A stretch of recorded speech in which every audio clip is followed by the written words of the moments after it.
Hello friends, आज इस video में हम बात करेंगे कनाडा विजिटर वीज़ा के बारे में। विजिटर वीज़ा को लेकर बहुत सारे क्वेश्चन आते हैं कि कनाडा विजिटर वीज़ा कौन अप्लाई कर सकता है, एलिजिबिलिटी क्राइटेरिया क्या है। दूसरा क्वेश्चन आता है कि रिक्वायरमेंट क्या है, डॉक्यूमेंट चेकलिस्ट क्या चाहिए, कितने फंड्स चाहिए, कितने आईटीआर चाहिए, सारे डॉक्यूमेंट्स क्या होंगे जिससे हम अपना विजिटर वीज़ा लगा सकते हैं। थर्ड क्वेश्चन, मेन रीज़न क्या है, क्यों रिफ्यूज़ल आता है, क्यों वीज़ा नहीं देती एम्बेसी, उसके बारे में पता होना चाहिए, क्योंकि उन सभी पॉइंट्स को माइंड में रखकर हम अपनी फाइलिंग करेंगे तब विजिटर वीज़ा के ज़्यादा चांसेस रहेंगे। ऐसे बहुत सारे क्वेश्चन आपके माइंड में हो सकते हैं। एक एक कर मैं सभी क्वेश्चंस को, सभी डाउट्स को क्लियर करूंगा। इस वीडियो को लास्ट तक जरूर देखिए, बहुत सारे क्वेश्चन आपके क्लियर हो जाएंगे। मेरे ख्याल में इसके बाद आपको कनाडा स्टडी वीज़ा के लिए, विजिटर वीज़ा के लिए कोई और वीडियो देखने की जरूरत नहीं पड़ेगी। सिर्फ आपसे इस वीडियो को शुरू करने से पहले एक रिक्वेस्ट करूंगा कि आप हमारे इस यूट्यूब चैनल को सब्सक्राइब और इस वीडियो को लाइक और शेयर जरूर कर दें। सबसे पहले हम बात करेंगे विजिटर वीज़ा होता क्या है। जब आप कनाडा विजिटर वीज़ा लगाते हो तो उसका मीनिंग है कि कोई आपका फ्रेंड रिलेटिव कनाडा में ऑलरेडी है, उसका स्टेटस एक्टिव है, फिर चाहे वो स्टूडेंट है, चाहे वो फॉरेनर वर्कर है, चाहे वो पीआर है, चाहे वो सिटीज़न है, वो आपको इनवाइट कर रहा है किसी भी पर्पज़ के लिए। चाहे जस्ट आप मिलने जा रहे हो, चाहे उनका कोई फंक्शन है, चाहे आपकी कोई बिजनेस मीटिंग है, किसी भी पर्पज़ के लिए कोई पर्सन आपको कनाडा से इनवाइट कर रहा है, उसको आप जो इनविटेशन आपको मिला है उस इवेंट में आप जब पार्टिसिपेट करने के लिए जाएंगे, जब मिलने के लिए, जब विजिट करने के लिए जाएंगे, तो उसको विजिटर वीज़ा बोलते हैं। दूसरा जो बड़ा क्वेश्चन है कि कौन एलिजिबल है। कोई भी एलिजिबल है, आप कोई भी पर्सन विजिटर वीज़ा अप्लाई कर सकता है। कोई ऐसी फिक्स ऐसी रिक्वायरमेंट नहीं कि इतना फंड्स आपके पास होना चाहिए, मिनिमम इतनी मिनिमम आईटीआर होनी चाहिए, इतना सी एयरपोर्ट, ऐसा कुछ भी नहीं है। हर कोई अप्लाई कर सकता है, मगर डिपेंड करता है कि एम्बेसी किसको वीज़ा देती है। उसके लिए आपको अपनी प्रोफाइल रेडी करनी पड़ती है, एक प्रॉपर डॉक्यूमेंट की चेकलिस्ट होती है। अगर आप वो चेकलिस्ट लेना चाहते हो तो 9551760001 जो नीचे नंबर दिया गया है उस पर अपना व्हाट्सअप करिए और वहाँ पर मेंशन करिए कि मुझे जो कनाडा विजिटर वीज़ा की चेकलिस्ट चाहिए, तो आपको हमारी टीम प्रोवाइड कर देगी। कोई कॉस्ट उसके लिए आपको देनी नहीं पड़ती। उसके बाद जो नेक्स्ट आता है कि मेन रीज़न क्या रहते हैं रिफ्यूज़ल के। अगर मैं बड़े बड़े रीजंस की बात करूं तो 4 से 5 बड़े रीज़न हैं जिसकी वजह से आपको रिफ्यूज़ल मिल सकता है, विजिटर वीज़ा आपको नहीं मिल सकता। सबसे पहले फाइनेंशियल्स आते हैं, क्योंकि कनाडा में अगर आप विज़िट करने जा रहे हो तो वो एक्सपेंसेस आप मीट कर सकते हो, उनको बियर कर सकते हो या नहीं कर सकते। ये सबसे पहला काम है जो एम्बेसी में वीज़ा ऑफिसर बैठा है जिसने आपको विजिटर वीज़ा देना है। फाइनेंशियल्स आप कैसे प्रूव कर सकते हो, आप अपनी आईटीआर शो कर सकते हो, जिससे आप अपना इनकम का प्रूफ शो कर सकते हो कि मुझे पर ईयर इतनी इनकम हो रही है। जितनी इनकम आपकी ज़्यादा रहेगी उतने वीज़ा के चांसेस आपके ज़्यादा रहेंगे। अगर आप बिजनेस करते हो तो आपको बिजनेस के डॉक्यूमेंट देने हैं, जैसे रजिस्ट्रेशन हो गया, जीएसटी हो गया, या जो भी आपका जो बैलेंस शीट बनती है वो सारे डॉक्यूमेंट्स आप साथ में दे सकते हो। अगर आप फार्मर हो तो आप जे फॉर्म, जिसके साथ आप अपनी इनकम प्रूव कर सकते हो फार्मिंग की। उसके बाद आप अपना जो फ़र्द होती है अपनी ज़मीन के डॉक्यूमेंट्स दे सकते हो। इसके बाद जो नेक्स्ट आता है, आप तहसीलदार का इनकम सर्टिफिकेट दे सकते हो अगर आप फार्मर हो। इसके बाद थर्ड, अगर आप जॉब करते हो तो आप अपनी स्टेटमेंट दे सकते हो, सैलरी स्टेटमेंट। आप अपने जॉब के जो एक्सपीरियंस डॉक्यूमेंट है, appointment letter, joining letter, experience letter, आपकी सैलरी स्लिप्स, वो सारे डॉक्यूमेंट्स लगाकर प्रूव कर सकते हो कि आप फाइनेंशियली स्ट्रांग हो। अगर आप इन सभी में कुछ भी नहीं है, मतलब आपका ना फार्मिंग में कोई इनकम आ रहा है, ना आपका बिजनेस में कोई इनकम आ रहा है, ना आपके पास जॉब है जिसकी आप सैलरी शो कर दो, तो उसके बाद आप अपनी प्रोफाइल को रेडी कर सकते हो। वो आपको मैं लास्ट में बताऊंगा। अगर आपकी प्रोफाइल इसमें नहीं आती तो आप कैसे अपनी प्रोफाइल को रेडी कर सकते हो। ये सबसे बड़ा पॉइंट है। आपको बैंक बैलेंस शो करना पड़ता है कि जे मेरा जो ट्रिप रहेगा 3 दिन का है, 5 दिन का, 10 दिन का, 1 मंथ का, 2 मंथ का, 3 मंथ का, इसमें इतना मेरा टोटल कॉस्ट आएगा और इतना पेमेंट मेरे ऑलरेडी सेविंग में या एफडी में पड़ा है।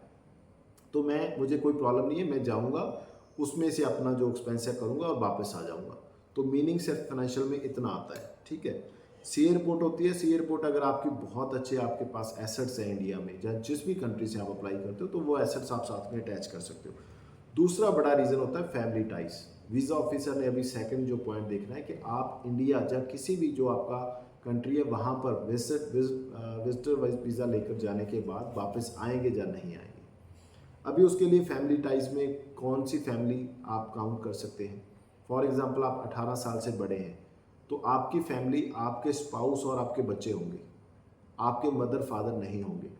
तो अगर आप मैरिड हैं तो आपके वीज़ा के चांसेस ज़्यादा रहेंगे। जितनी एज आपकी ज़्यादा रहेगी और आप मैरिड रहेंगे तो उतना ही आपके चांसेस बढ़ते जाएंगे। अगर आपको लगता है कि आप 23-24 साल के हैं और आप अपनी फैमिली टाइज अपने फादर मदर के साथ शो कर देंगे, वो पॉसिबल नहीं है। तो फैमिली टाइज स्ट्रांग होंगे तो वो सेकंड ऑप्शन है। थर्ड ऑप्शन आपका आता है ट्रैवल हिस्ट्री। अगर आप बहुत सारे कंट्रीज़ में ट्रैवल कर चुके हैं और वहाँ पर विजिटर वीज़ा लेकर गए और एक टाइम लिमिट के जो आपको वीज़ा मिला था उसके अंदर आपने विजिट करने के बाद वापस आ गए अपने कंट्री में, तो आपका ट्रस्ट है जो वीज़ा ऑफिसर का वो आप पे जरूर बनेगा और उनको लगेगा कि आप पहले भी ऑलरेडी जा चुके हैं काफ़ी कंट्रीज़ में और जो भी आपको टाइम लाइन दी जाती है उसके अंदर अंदर आप अपने कंट्री में आ जाते हो। तो अगर आपके पास एक कंट्री, दो कंट्री, तीन कंट्री की ट्रैवल हिस्ट्री है और उसमें कोई अच्छा कंट्री है तो और भी पॉजिटिव हो जाएगा। अगर उसमें दुबई, मलेशिया, सिंगापुर ऐसे कंट्री है तो भी बहुत अच्छा है। आपका वीज़ा के चांसेस उतने बढ़ते जाएंगे जितनी ट्रैवल हिस्ट्री आपकी ऑलरेडी होगी। फिर आता है पर्पस ऑफ ट्रैवल। ये बहुत बड़ा पॉइंट होता है जिस पे वीज़ा ऑफिसर सोचता है कि मुझे आपको वीज़ा देना है या नहीं देना। पर्पस ऑफ ट्रैवल क्या है कि आपको इनवाइट किसने किया है। सबसे पहले तो उसका जो पर्पस है, आप अगर आपका कोई फ्रेंड है दूर का और आप 5 लाख लगाकर सिर्फ उससे मिलने जा रहे हो, कोई पर्पस नहीं है, तो वीज़ा ऑफिसर को लगता है कि ये कोई मतलब मीनिंग नहीं बनता इसका। अगर आपके कोई रिलेटिव है, क्लोज रिलेटिव है, उनके कोई फंक्शन है, कोई ऐसी इमरजेंसी है जिसके लिए आप जाना चाहते हो, कोई आपकी बिजनेस मीटिंग है, आप अपने बिजनेस को एक्सपेंड करना चाहते हो, आप ऑलरेडी एक अच्छी जॉब कर रहे हो, उसके लिए आप सर्च करना चाहते हो, अपनी स्किल्स के और इम्प्रूव करना चाहते हो, इसके लिए अगर आपका विजिट है तो यानी कि पर्पस कितना स्ट्रांग होगा उस पर डिपेंड करता है कि आपको वीज़ा मिलेगा या रिफ्यूज़ल मिलेगी। लास्ट में आती है आपकी एज। एज जितनी ज़्यादा होगी उतना ही आपको वीज़ा मिलने के चांसेस ज़्यादा है।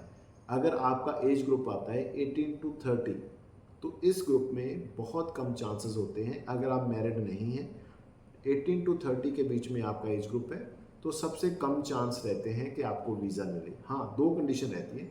अगर 18 से 30 में हो, आपके पास बहुत अच्छी जॉब है, आपके पास सी रिपोर्ट बहुत अच्छी है, आपकी ITS बहुत अच्छी है, आप मैरिड नहीं भी हो तो भी चल जाएगा। अगर आप मैरिड हो तो और भी बेटर है। तो डिपेंड करता है, हर एक की सिचुएशन अलग अलग होती है, हर एक प्रोफाइल यूनिक होती है, हर एक प्रोफाइल के अकॉर्डिंग डिपेंड करता है कि आप एलिजिबल हो या नहीं हो, आपको वीज़ा मिलने के कितने परसेंट चांस है। अगर आप भी चेक करवाना चाहते हो कि आप अगर विजिटर वीज़ा अप्लाई करते हो तो आपके कितने परसेंट चांस है, तो आप नीचे दिए गए नंबर 9551760001 पे शेयर करिए अपनी प्रोफाइल। हमारी टीम आपको वैल्यूएट कर कर बता देगी कि आपके कितने परसेंट चांस है और कैसे आप अपनी प्रोफाइल को और स्ट्रॉन्ग कर सकते हैं। अभी लास्ट में हम बात करेंगे, अगर आपकी प्रोफाइल वैसी नहीं है जैसी होनी चाहिए विजिटर वीज़ा के लिए तो आपको क्या करना चाहिए। ये सोल्यूशन है, इसको बहुत ध्यान से सुनिए। और अगर आप थोड़ा एफर्ट करते हो 6 मंथ के लिए तो आप अपनी प्रोफाइल को किसी भी कंट्री के विजिटर वीज़ा के लिए रेडी कर सकते हो। फॉर एग्जांपल, आपके पास कोई जॉब नहीं है, आपका कोई बिजनेस नहीं है, आपके पास फार्मिंग लैंड नहीं है, तो भी आप क्या कर सकते हो कि आप अपने किसी भी पर्सन से जो एक अच्छा जिसका बिजनेस हो, रजिस्टर्ड बिजनेस हो, उनके पास जाकर उनसे बात करिए कि आप मेरे से सैलरी ले लीजिए और ये सैलरी आप मेरे अकाउंट में डाल दीजिए अपने करंट अकाउंट से हर एक मंथ की 1 से 10 तारीख के बीच में, और 6 से 7 मंथ ऐसा ही आपने प्रोसीजर करना है।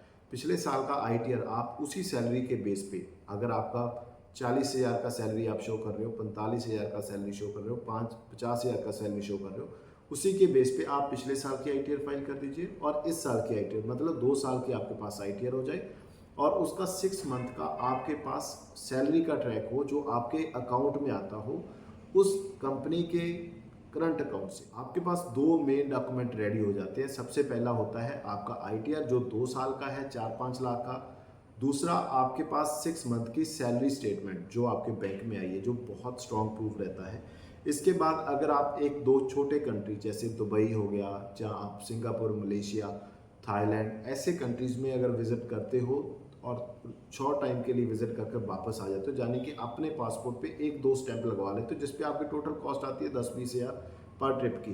तो आप मान लीजिए 30-40 हज़ार या 50 हज़ार आपने लगा दिया, 2 दिन के लिए गए, 3 दिन के लिए स्टैंप लगी, वापस आ गए, तो आपकी ट्रैवल हिस्ट्री भी कंप्लीट होगी, आपके पास फाइनेंशियल स्ट्रॉन्ग भी होगा, आपका एक आपके पास जॉब होगी जिसको आप शो कर सकते हैं। इसके बाद आ जाती है आपकी फैमिली टाइज।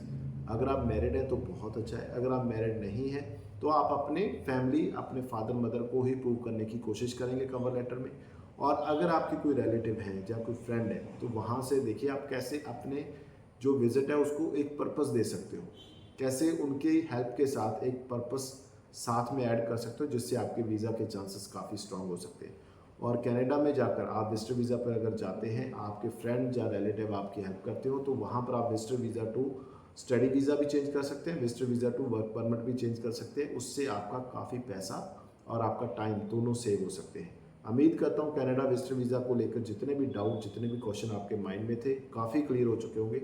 फिर भी अगर कोई डाउट है, जहाँ कोई डॉक्यूमेंट की चेकलिस्ट आप लेना चाहते हो, जहाँ आप एलिजिबिलिटी चेक करवाना चाहते हो, जहाँ आप देखना चाहते हो कि मेरी प्रोफाइल में क्या प्रॉब्लम है, कैसे आपने उनको सॉल्व करना है, उनका सोल्यूशन क्या है, तो आप नीचे दिए गए नंबर 9551760001 पे हमें कॉन्टैक्ट कर सकते हो।